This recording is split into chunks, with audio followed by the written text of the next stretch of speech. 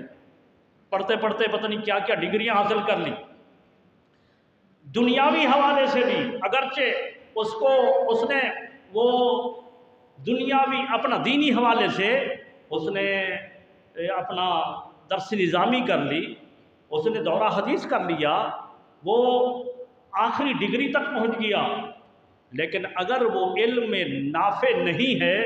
تو اسے بھی وہ علم نفع نہیں دے گا۔ اس وجہ سے حضور علیہ السلام نے فرمایا آخرت میں مرنے کے بعد علم اسے نفع دیتا ہے جس کا علم نافع ہو، مرنے کے بعد وہ علم جو نافع ہے وہ اسے نفع دیتا ہے، وہ اس کے کام آئے گا۔ فرمایا پہلی چیز یہ ہے کہ علم نافع ينتفع بہ، علم نافع جس سے اس نے نفع اٹھایا۔ نفع یہ ہے کہ خود بھی پڑھا، دوسروں کو پڑھایا، خود علم کا فیض حاصل کیا، وہ فیض دوسروں تک پہنچایا، مرنے کے بعد یہ علم نور کی شکل میں اس بندے کے کام آئے۔ اور دوسرا ارشاد فرمایا صدقۃ جاریہ، صدقہ جاریہ بھی مرنے کے بعد کام آتا ہے۔ اب صدقہ جاریہ میں صاف ظاہر ہے وہی مال جس کے بارے آپ نے مثال سنی حضور علیہ السلام کی کہ وہ بیٹا، مثال جو حضور نے دی کہ جو کہتا ہے مرنے کے بعد میرا راستہ جدا تیرا جدا، اگر مال کو صحیح طریقے پر استعمال نہ کیا پھر تو مال اتنا ہی کام آتا ہے، مگر اگر اسی مال کو صدقہ جاریہ کے طور پر استعمال کر دیا، کہیں مسجد کے اندر لگا دیا، مدرسے کے اندر لگا دیا، لوگوں کے لیے کوئی سڑک کی ضرورت تھی، لوگوں کے بھلے کے لیے سڑک کو درست کرا لیا، گلی کوچے کو درست کرا لیا، لوگوں کے نفع کے لیے، جہاں کہیں کوئی سبیل کی ضرورت تھی، پمپ کی ضرورت تھی، پانی کی ضرورت تھی، وہاں اس نے پانی کا اہتمام کر لیا، تو یہ اس پر سب پیسہ ہی خرچ ہوتا ہے نا۔ تو وہ پیسہ جو ان کاموں کے اندر خرچ ہو جائے تو وہ پیسہ پھر آخرت کے دن کام آتا ہے، آخرت میں کام آتا ہے۔ اور ایک مثال جو حضور علیہ السلام کے فرمان سے اما عائشہ صدیقہ جس حدیث کو روایت جو میں نے بیان کی آپ کے سامنے، فرمایا کہ دوسرا بیٹا وہ تجہیز تکفین کے بعد، وہ 3 دن کا سوگ کرنے کے بعد وہ کہے کہ میرا باپ بہت اچھا تھا، تو وہ اولاد کی مثال ہے۔ تو اولاد کی تربیت بھی اگر اچھے طریقے سے کی، اولاد کو تعلیم دی، اولاد کی اچھی تربیت کی، تو اولاد بھی صدقہ جاریہ بن جاتی ہے، صدقہ جاریہ۔ اور حضور علیہ السلام نے فرمایا کہ مرنے کے بعد جو تیسرا عمل مرنے والے کو پہنچتا ہے، فرمایا والولد الصالح یدعو لہ، نیک اولاد جو اپنے والدین کے لیے دعا کرتی ہے۔ اب دیکھیں اگر بیٹا جو ہے نیک نہیں ہے تو وہ تو پھر اتنا ہی کام آتا ہے نا، بلکہ آج کل تو معمولات اس کے علاوہ ہی ہے۔ پہلے تو کچھ حیا تھا نا کہ میرا والد ہے، میری والدہ ہے، چلو ان کے بڑھاپے کی وجہ سے، چچڑاپن ہونے کی وجہ سے ان کی بات کو برداشت کیا جاتا تھا، لیکن آج برداشت نہیں کیا جاتا۔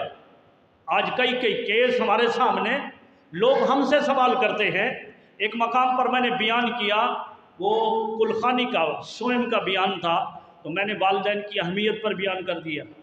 جب بیان ختم کیا تو پھر میں جب آنے لگا تو ایک بوڑھا سا بندہ، ایک بوڑھا وہ میرے پاس آ گیا، کہنے لگا کہ مولوی صاحب بیٹا میں اگر آپ کو اپنے گھر پر بلاؤں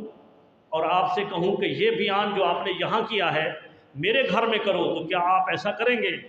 تو میں سمجھ گیا کہ یہ اپنی اولاد سے دکھیاری ہے۔ یہ بیان جو والدین کا احترام اولاد نہیں کرتی تو یہ اس بات سے دکھیاری ہے، یہ اپنی اولاد میں ان کو بٹھا کر انہیں سنانا چاہتا ہے۔ تو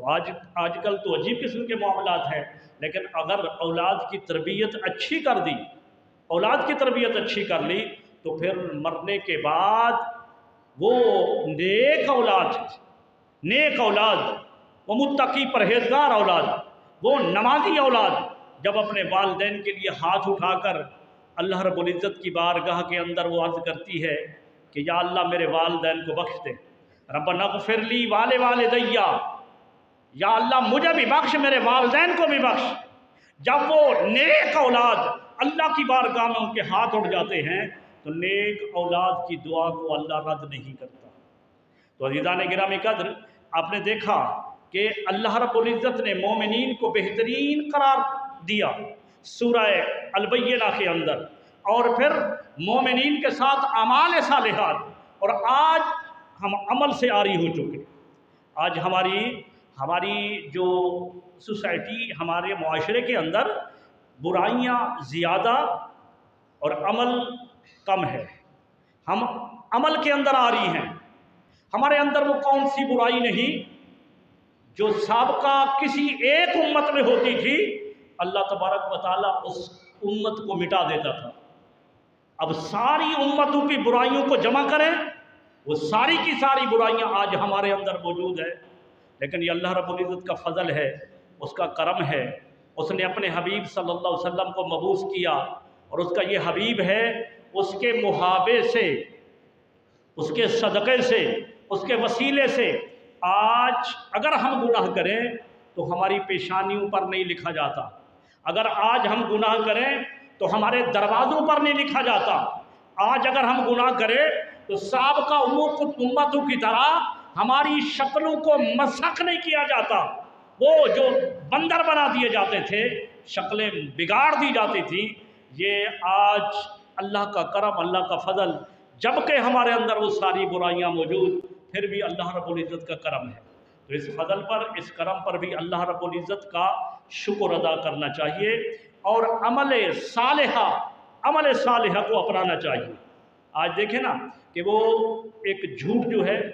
حضور علیہ السلام نے فرمایا کہ الکذب یہلک، یہ جو جھوٹ ہے نا یہ ہلاک کرتا ہے، الصدق ینجی، سچائی جو ہے وہ نجات دیتی ہے۔ لیکن آج تو ہم اپنے بچوں کو بھی، گھر کے اندر کسی نے آنا ہو اور اس سے ہم نہیں ملنا چاہتے، تو اب چھوٹے بچے کو بھی ہم کہتے ہیں کہ جاؤ ان کو بول دو کہ بابا گھر پر نہیں ہے۔ وہ بچہ جس کی تربیت صدق سے کرنی تھی، خود بھی جھوٹ نہیں بولنا، بچوں کو بھی نہیں بلانا، تو اب ہمارے حالت، ہمارے طریقہ کار کہ ان کو بول دو۔ اور اس طرح سے کئی جھوٹ جو ہے وہ ایک حدیث پاک میں آیا کہ ایک صحابی بعد میں ہوا، اور ایک اعرابی حضور کی بارگاہ میں حاضر ہوا اور کہنے لگا کہ اے محمد، میں آپ پر ایمان لانا چاہتا ہوں۔ حضور نے فرمایا آئیے، ہاتھ بڑھائیے، میرے ہاتھ پر بیعت کیجیے۔ اس نے ہاتھ بڑھایا اور پھر کھینچ لیا۔ میرے آقا نے فرمایا یہ تو نے کیا کیا؟ جی تو بیعت کے لیے کہا، پھر ہاتھ کھینچ لیا۔ عرض کی کہ میرے اندر 3 برائیاں ہیں، 3 برائیاں ہیں، اگر میرے ساتھ وعدہ کریں کہ میں وہ 3 برائیوں سے کیونکہ باز نہیں رہوں گا، اس لیے کہ میرے اندر وہ رس بس چکی ہے، اگر ان 3 برائیوں کے متعلق باز پرس نہ کریں تو پھر میں ایمان لانے کے لیے تیار ہوں۔ تو فرمایا کہ کون سی برائیاں تیرے اندر؟ اس نے کہا کہ میں ڈاکو ہوں، میں چور ہوں، رات کو گھروں کو نقب کر کے چوری کرتا ہوں، دوسرا میں زانی ہوں، تیسرا میں شرابی ہوں۔ یہ 3 برائیاں میرے اندر رس بس چکی ہیں، اور اگر آپ میرے ساتھ یہ وعدہ کریں کہ میں یہ کام، چونکہ مجھ سے چھوٹیں گے نہیں، میری رگ و ریشے کے اندر یہ بس چکے ہیں، اگر میرے ساتھ آپ کہیں کہ میں اس کے بارے نہیں پوچھوں گا تو آپ کے ہاتھ پر بیعت کرتا ہوں۔ میرے آقا نے فرمایا، ایک لمحے کے لیے حضور نے توقف کیا، نگاہ نبوت سے دیکھا، اور پھر آپ نے فرمایا کہ اے نوجوان، میرے ساتھ ایک وعدہ کر کے میں جھوٹ نہیں بولوں گا، جھوٹ نہیں بولوں گا۔ اب دیکھیں نا، جھوٹ ایک معمولی سی چیز سمجھی جاتی ہے، فرمایا کہ ایک وعدہ کر کے جھوٹ نہیں بولوں گا۔ تو اس نے کہا، دل میں سوچا کہ یہ کون سی بڑی بات ہے، جھوٹ نہیں بولوں گا؟ تو اس نے کہا کہ میں وعدہ کرتا ہوں میں جھوٹ نہیں بولوں گا۔ میرے آقا نے ان کا ہاتھ اپنے ہاتھ میں لیا اور اس کو بیعت فرما دیا، دائرہ اسلام میں اس کو داخل کر لیا۔ پہلی رات ہے، گھر کے اندر گیا، اور رات گزرنے کے بعد، یعنی کافی پہلا پہر گزرنے کے بعد، اس نے چاہا کہ آج میں اپنے اوزار اٹھاؤں اور فلاں گھر میں جا کر نقب کروں اور چوری کروں۔ اس نے اب وہ اوزار اٹھائے تھے، دل کے اندر خیال آیا کہ اگر میں آج چوری میں نے کی، صبح جب میں حضور کی بارگاہ میں حاضر ہوں گا تو حضور نے پوچھ لیا کہ نوجوان تیری رات کیسے گزری؟ تو میں نے کہا یا رسول اللہ چوری کرتے ہوئے۔ تو آقا علیہ السلام تو شریعت میں رعایت نہیں کریں گے، وہ تو میرا ہاتھ کاٹ دیں گے۔ اور اگر میں نے کہا کہ میں نے چوری نہیں کی، پھر میں حضور سے وعدہ کر کے آیا ہوں، پھر میں اپنے وعدے سے مکر گیا، لہٰذا ایسا کیوں نہ کروں کہ اس برائی کو چھوڑ دوں۔ اس نے پکا تہیہ کر لیا، اس برائی کو چھوڑ دیا۔ پھر اس نے سوچا کہ شراب پیوں، اس بوتل کو اٹھایا، اس ڈالنا چاہا اپنے گلاس کے اندر، دل میں خیال آیا کہ صبح اگر امام الانبیاء نے سوال کیا تو کیا جواب دوں گا۔ اگر میں نے کہا شراب پیتے ہوئے تو شریعت کی رعایت آقا علیہ الصلوۃ والسلام وہ تو کوڑے لگائیں گے، شریعت پر کوئی رعایت نہیں ہے۔ اور اگر میں نے کہا کہ میں نے شراب نہیں پی تو پھر میں وعدے سے مکر گیا، تو ایسا کیوں نہ کروں کہ میں اس برائی کو بھی چھوڑ دوں۔ پھر اس نے چاہا کہ میں کسی قبیلے عیاشی کے لیے جاؤں، اس نے اس بات کو بھی سوچا اور یہی کہہ کر چھوڑ دیا کہ اگر میں نے عیاشی کی اور امام الانبیاء کی بارگاہ میں جا کر میں نے کہا کہ زنا کیا تو مجھے تو وہاں پر سنسار کیا جائے گا، اور اگر میں نے کہا کہ رات گھر پر گزاری تھی پھر میں اپنے وعدے سے مکر گیا، لہٰذا اس برائی کو بھی چھوڑ دیا۔ بس یہ تینوں برائیاں پہلی رات کے اندر چھوٹ گئیں۔ صبح کے وقت جب مینارہ اذان سے اللہ اکبر کی صدا بلند ہوئی تو وہ نوجوان بھی اٹھا، وضو کیا، حضور کی اقتداء میں نماز پڑھی۔ میرے آقا صلی اللہ علیہ وآلہ وسلم کا آپ کا طریقہ کار یہ تھا کہ جب آپ نماز پڑھا لیتے تو بالکل گھوم جاتے اور اپنی نظر کرم اپنے غلاموں پر فرماتے تھے۔ آقا علیہ الصلوۃ والسلام نے فرض نماز پڑھنے کے بعد جب گھومے آپ اور اپنی توجہ، اپنی نظر اپنے غلاموں پر کی، اس نوجوان کی طرف اشارہ کر کے نام لے کر فرمایا، اے فلاں ابن فلاں، بتا تیری رات کیسے گزری۔ اس نے عرض کی، یا رسول اللہ، جو آپ سے ایک وعدہ کر کے گیا تھا کہ میں جھوٹ نہیں بولوں گا، اس ایک ایفائے عہد نے مجھ سے ساری برائیاں چھڑوا دی ہے، ساری برائیاں چھڑوا دی۔ تو عزیزان گرامی قدر، ہمارے معاشرے کا بگاڑ یہ ہے کہ ہم طرح طرح کی برائیوں کے اندر مبتلا ہیں، طرح طرح کی برائیوں کے اندر مبتلا ہیں۔ ہم اللہ رب العزت کی بارگاہ میں سرخرو جبھی ہوں گے جب اللہ رب العزت اور اس کے پیارے حبیب صلی اللہ علیہ وسلم کی پیروی کریں گے۔ میرا تعلق الحمدللہ اس مسلک سے ہے کہ میں حضور علیہ الصلوۃ والسلام میلاد النبی کے مہینے کے اندر صرف اپنی مسجد میں نہیں، کئی جگہوں پر میرے بیان بھی ہوتے ہیں، لیکن مجھے اس بات کا کٹھن اور درد بھی ہوتا ہے کہ ہم جب دیکھتے ہیں کہ آج کوئی خبر آ گئی میڈیا پر کہ آج فلاں مقام پر اتنے گز کا جھنڈا بنایا ہے میلاد النبی کی خوشی میں، اتنا ہزاروں گز جو ہے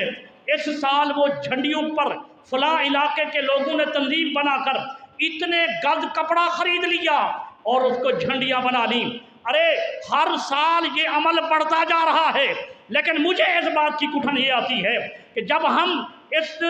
حضور علیہ الصلوۃ والسلام کی ولادت با سعادت پر یہ خوشی مناتے ہیں اور خوشی میں ہم کہتے ہیں کہ اس قدر ہم میلاد پر اس قدر ہم خرچ کر رہے ہیں اور کپڑا وغیرہ ہم خرچ کر رہے ہیں اور ہر سال ہمارا بڑھتا جا رہا ہے، تو کبھی سوچتا ہوں کہ پھر ہمارے معاشرے کے اندر دوسری طرف ہمیں خیال کیوں نہیں آتا کہ جب ہمارے میلاد النبی یا دیگر تقریبات کے اندر ان بینروں پر، جھنڈیوں پر کب کپڑا بڑھتا جا رہا ہے تو ہمارے گھروں کے اندر ہماری خواتین کے لباس کا کپڑا کم کیوں ہوتا جا رہا ہے؟ کبھی اس بات کو بھی سوچا؟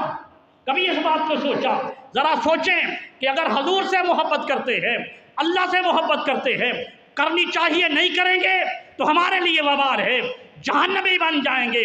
اگر حضور علیہ الصلوۃ والسلام سے محبت ہے تو آقا علیہ الصلوۃ والسلام کے مشن سے بھی محبت کرنی ہوگی۔ ہماری محبت، ہماری خوشی اس بات میں ہے کہ ہم حضور کی خاطر چراغاں کریں، حضور کی خاطر جھنڈیاں لگائیں، حضور علیہ الصلوۃ والسلام کے میلاد کے حوالے سے ان کے اندر جو جتنا ہو سکے خرچ کریں۔ ہمارے پاس اس کے جوابات موجود ہیں، اس کا ہمارے پاس، ہم بے یار و مددگار نہیں، لوارث نہیں، مگر جو چیز بتانا چاہتا ہوں، اگر ہماری خوشی اس بات کے اندر ہے تو آقا علیہ الصلوۃ والسلام کی خوشی اس بات کے اندر ہے کہ ہمارے گھروں کے اندر ہماری جو مائیں بہنیں ہیں ان کا لباس مکمل ہونا چاہیے، ان کا لباس۔ دیکھیے حضور علیہ السلام ایک مہم کے اندر آقا علیہ السلام کے غلاموں نے، حضور علیہ السلام نے جب اللہ نے فتح عطا فرمائی تو وہاں پر جو غلام اور باندیاں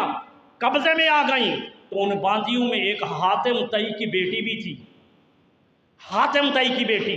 اور حاتم طئی کی بیٹی اس دھکم بیل کے اندر بھاگتے دوڑتے اس کی سر کا دوپٹہ گر گیا تھا۔ وہ تو تھی کافر کی بیٹی، لیکن ایک وقت تھا کافر کی بیٹی بھی باپرد ہوتی تھی، آج مسلمان کی بیٹی بے پرد ہے۔ حضور علیہ السلام نے فرمایا ایک وقت آئے گا کہ میری امت کی عورتیں ننگی ہو جائیں گی، میری امت کی عورتیں ننگی ہو جائیں گی۔ محدثین نے اس پر گفتگو کی کہ ننگی سے کیا مراد ہے، تو محدثین نے فرمایا کہ ایک تو یہ ہے کہ ان کا لباس شارٹ ہو جائے گا، جیسے آج کل لباس شارٹ بالکل وہ یہاں تک پہنچ چکا ہے، بازو بالکل کھلے۔ عورت کیا ہے، یہ اس پہنچوں تک، گٹوں تک عورت کا لباس ہے۔ وہ سر کے بال بھی عورت کی عورت میں ہے، یعنی اس کو بھی چھپانے کا حکم ہے۔ صرف چہرہ، دونوں ہاتھ اور گٹوں ٹخنوں سے نیچے پاؤں، یہ بھی جب فتنہ ہو تو چہرے کو چھپانے کا حکم ہے۔ تو حضور صلی اللہ علیہ وآلہ وسلم نے فرمایا کہ ایک وقت آئے گا میری امت کی عورتیں جو ہیں وہ ننگی ہو جائیں گی، بے پرد ہو جائیں گی۔ محدثین نے اس پر گفتگو کی کہ ایک معنی تو اس کا یہ کیا کہ عورتیں جو ہیں وہ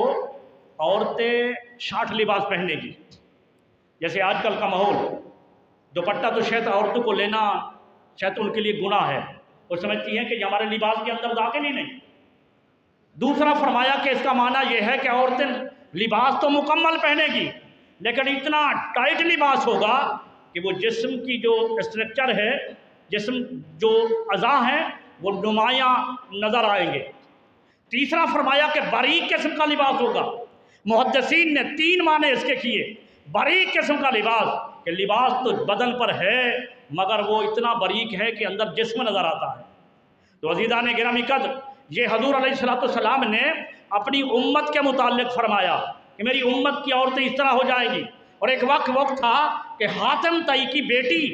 وہ جب مسلمانوں کے قبضے میں آئی اور اس کا دوپٹہ گر گیا، آقا علیہ السلام نے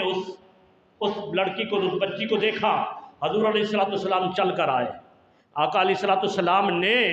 اپنی چادر مبارک، ارے وہ چادر کتنا قیمتی ہے، وہ چادر جس کے متعلق اللہ فرماتا ہے یا ایھا المزمل یا ایھا المدثر، جسے کبھی اللہ مزمل فرماتا ہے کبھی مدثر والے فرماتا ہے، وہ چادر مبارک جس کو ہم کملی کہتے ہیں، وہ آقا علیہ السلام نے اپنے کندھوں مبارک سے اتاری اور اس خاتون کے سر پر ڈالی اور فرمایا بیٹی اپنے جسم کو اچھی طرح ڈھانپ لو۔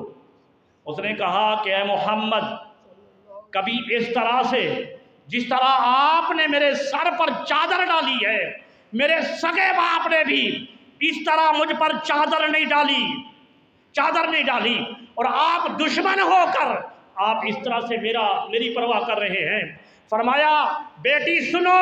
بیٹی بیٹی ہوتی ہے چاہے کافر کی کیوں نہ ہو،